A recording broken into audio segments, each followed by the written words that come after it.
ପିଲାମାନେ ହସ ଖେଳ ଦ୍ୱିତୀୟ ଭାଗ ପ୍ରଥମ ଶ୍ରେଣୀ ପାଠ 15 ଶଙ୍ଖି ବିଲେଇର ଶଙ୍ଖା ଗପଟିକୁ ଆଜି ଶୁଣିବା।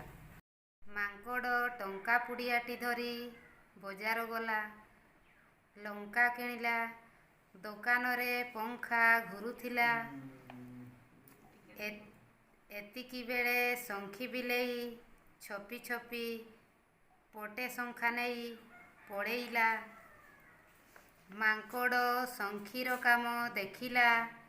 ବାଉଳାରେ ନାଲି ଲଙ୍କାଟି ଚୋବାଇ ଦେଲା। ଲଙ୍କା ଖାଇ ମାଙ୍କଡ଼ର ମୁହଁ ବଙ୍କା। ଶଙ୍ଖି ବିଲେଇ ମାଙ୍କଡ଼ର ବଙ୍କା ମୁହଁ ଦେଖି ଫେଁ କିନା ହସିଦେଲା। ଆମେ ଆଉ ଥରେ ଗପଟିକୁ ଶୁଣିବା। ମାଙ୍କଡ଼ ଟଙ୍କା ପୁଡ଼ିଆଟି ଧରି ବଜାର ଗଲା। ଲଙ୍କା କିଣିଲା। ଦୋକାନରେ ପଙ୍ଖା ଘୁରୁଥିଲା। ଏତିକିବେଳେ ଶଙ୍ଖି ବିଲେଇ ଛପି ଛପି ପଟେ ଶଙ୍ଖା ନେଇ ପଳେଇଲା। ମାଙ୍କଡ଼ ଶଙ୍ଖିର କାମ ଦେଖିଲା। ବାଉଳାରେ ନାଲି ଲଙ୍କାଟି ଚୋବାଇ ଦେଲା। ଲଙ୍କା ଖାଇ ମାଙ୍କଡ଼ର ମୁହଁ ବଙ୍କା। ଶଙ୍ଖି ବିଲେଇ ମାଙ୍କଡ଼ର ବଙ୍କା ମୁହଁ ଦେଖି ଫେଁ କିନା ହସିଦେଲା।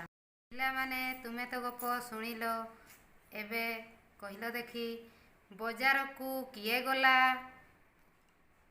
ବଜାରକୁ ମାଙ୍କଡ଼ ଗଲା। ମାଙ୍କଡ଼ କ'ଣ ଧରି ବଜାରକୁ ଗଲା? ମାଙ୍କଡ଼ ଟଙ୍କା ପୁଡ଼ିଆଟି ଧରି ବଜାର ଗଲା। ବଜାରରେ କ'ଣ କିଣିଲା? ବଜାରରେ ଲଙ୍କା କିଣିଲା। ଦୋକାନରେ କ'ଣ ଘୁରୁଥିଲା?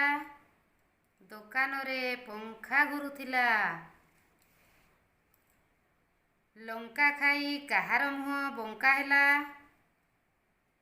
ଲଙ୍କା ଖାଇ ମାଙ୍କଡ଼ର ମୁହଁ ବଙ୍କା ହେଲା। ପିଲାମାନେ, ତୁମେ ତ ଆଜି ଗପ ଶୁଣିଲ। ଆଜି ପାଇଁ ଏତିକି। ଧନ୍ୟବାଦ।